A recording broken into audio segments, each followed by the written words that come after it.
Bonsoir, nous allons actuellement corriger cet exercice d'électricité. On a un circuit constitué d'une force électromotrice E égale à 15 volts, d'un condensateur de capacité 6 microfarad et d'une résistance R égale à 5 ohms.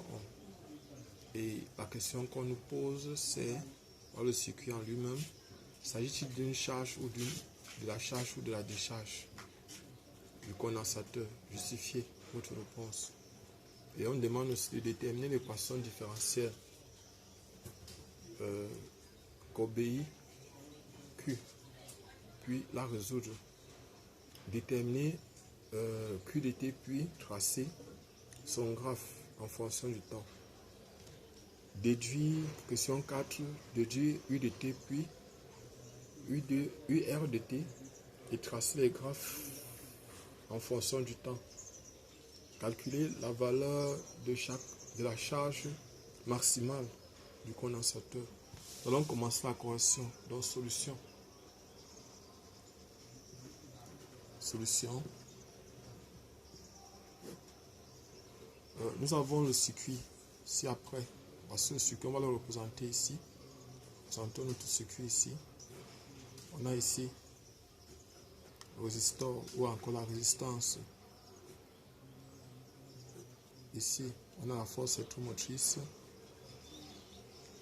Et ici, on a notre condensateur.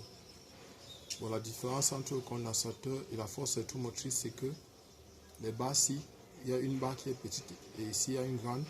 Alors qu'au niveau d'ici, les deux barres ont la même longueur. Ici, c'est R, ici, c'est C, ici, c'est E, la force électromotrice. Donc, pour la première question, il s'agit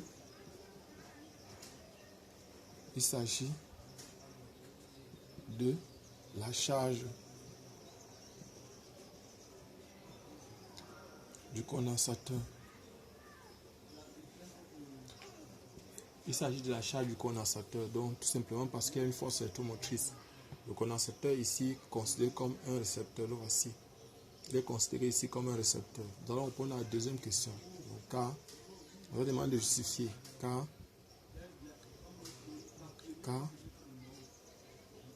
le condensateur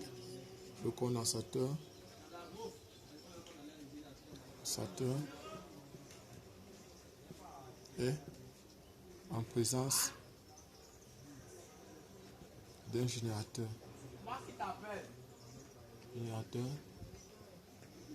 Donc,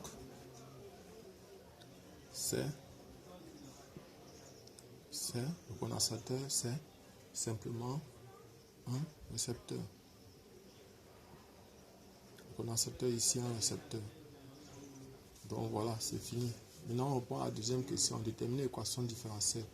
Pour la détermination de l'équation différentielle, nous allons donc déterminer l'équation différentielle. Pour cela, nous allons travailler ce graphe. Ici, nous allons dire que l'intensité entre, nous avons ici la borne négative, ici la borne positive. Ici, l'intensité entre ce petit i, parce que quand le courant est variable, on va mettre cette variable parce qu'il y a la présence du condensateur. Le courant continu ne traverse pas un condensateur. Donc, ici, on aura par exemple I, un courant non variable, un courant constant ne traverse pas le condensateur. Plutôt, on aura ici par exemple I, et ici, c'est considéré comme un générateur. Le courant entre, l'intensité entre par la borne moins et sort par la borne plus. Dans un récepteur, on va mettre ici plus et ici moins. L'intensité entre par la borne plus et sort par la borne moins. L'intensité qui passe ici va contourner et passer là comme ça. Ici, c'est un récepteur, c'est le résisteur. L'intensité entre ici par la borne plus et sort par la borne moins. C'est comme ça que je polarise. Je vais donc utiliser la loi des mailles. La loi des mailles. Et on va prendre les bornes d'entrée dans chaque récepteur. La somme des tensions dans une maille fermée est nulle. C'est ça la loi de Kirchhoff relative aux mailles. Donc c'est ça la loi de Kirchhoff. La somme des tensions dans une maille fermée est nulle. Ici, n'oubliez pas, je vais rappeler ici UR est égal à RI. UC égale à Q sur C. UE égale à E. C'est-à-dire voilà les trois tensions qu'on aura. Et ici, nous allons donc avoir Bon, on va donc avoir ici, on va commencer par la force électromotrice. Donc c'est moins E. Non, ici, on n'entre pas la bonne. On va faire moins E. Moins E. Nous sommes ici. Et on va passer comme ça. Ça va faire plus Q sur C. On aura ici plus Q sur C. Plus Q sur C. Plus RI égale à 0. Donc voilà ce qu'on a. Et ce n'est pas encore l'équation différentielle. Or ici, nous sommes au niveau de la charge. I égale à dQ sur dt. Parce que c'est la charge. Si c'était la décharge, on devait écrire moins. Mais ici, c'est la charge. Le condensateur va se charger. Donc on va prendre ça, on va venir remplacer ici. On va nous faire moins E plus Q sur C plus R dQ sur dt égale à 0. Ordonnons cette équation différentielle. Ça va donc donner R dQ sur dt plus Q sur C égale à E. On peut prendre cette équation différentielle, c'est comme ça, ou on peut la diviser. On peut diviser par R, ça va faire dQ sur dt plus 1 sur RC Q égale à E sur C sur R égale à E sur R. Voilà ce qu'on aura. On a divisé par R, on ne doit pas l'oublier. On a divisé l'équation différentielle par R. Donc voilà par exemple ce qu'on a. Maintenant on va résoudre. On va demander de puis la résoudre. Ce qu'on doit poser comme question. Puis la résoudre. Nous allons dans la résoudre. Résolution. Résolution. Pour la résoudre, nous allons faire partir ce membre-ci de l'autre côté. Ça va faire dQ sur dt égale à moins E. Ça va faire plus E sur R moins 1 sur RC Q. Et puis on va mettre donc maintenant ce qui est devant, ceci. On va mettre moins 1 sur RC en facteur. Moins 1 sur RC en facteur. Ça va faire ici dQ sur dt égale à moins 1 sur RC facteur de Q moins EC. Voilà ce qu'on a. On va donc faire la séparation des variables. Séparation des variables. Séparation des variables. Et là, par exemple, ce qu'on va faire, c'est quoi? On a ici dQ sur Q moins EC égale à moins 1 sur RC fois dt. Voilà ce qu'on a. Et puis maintenant, voilà ce que nous avons. On va donc intégrer chaque membre. On va donc intégrer chaque membre. Ça va faire intégrale de dQ sur Q moins EC égale à moins 1 sur RC dt. Voilà ce qu'on a. On va donc intégrer. Ça va faire ln. Le voilà absolu de Q moins EC égale à moins 1 sur RC fois T plus une constante. Et maintenant, on va appliquer l'exponentielle des deux côtés. Ça va faire l'exponentielle de ln de Q moins EC égale à l'exponentielle de moins 1 sur RC T plus une constante. Voilà ce qu'on a. Et puis maintenant, ici, ça c'est encore l'exponentielle de moins 1 sur RC T fois exponentielle de constante. Exponentielle de constante. Donc voilà ce qu'on aura ici. Et puis maintenant, ce qu'on va faire, ça va donner Q moins EC égale à, on va dire A exponentielle de moins T sur RC. Voilà ce qu'on a. Et on va donc envoyer, on va donc résoudre ça à T égale à 0. Le condensateur n'est pas chargé, donc Q est égal à 0, ce qui implique que moins EC sera égal à A exponentielle de 0 qui est égal à A. Donc on va venir remplacer, ça va faire Q moins EC égale à moins EC exponentielle de moins T sur RC. On va donc tirer Q. Q de T sera donc égal à E C facteur de 1 moins exponentielle de moins 1 sur RC fois T. On ferme. Donc voilà notre équation, l'équation de Q de T. Voilà la solution Q de T.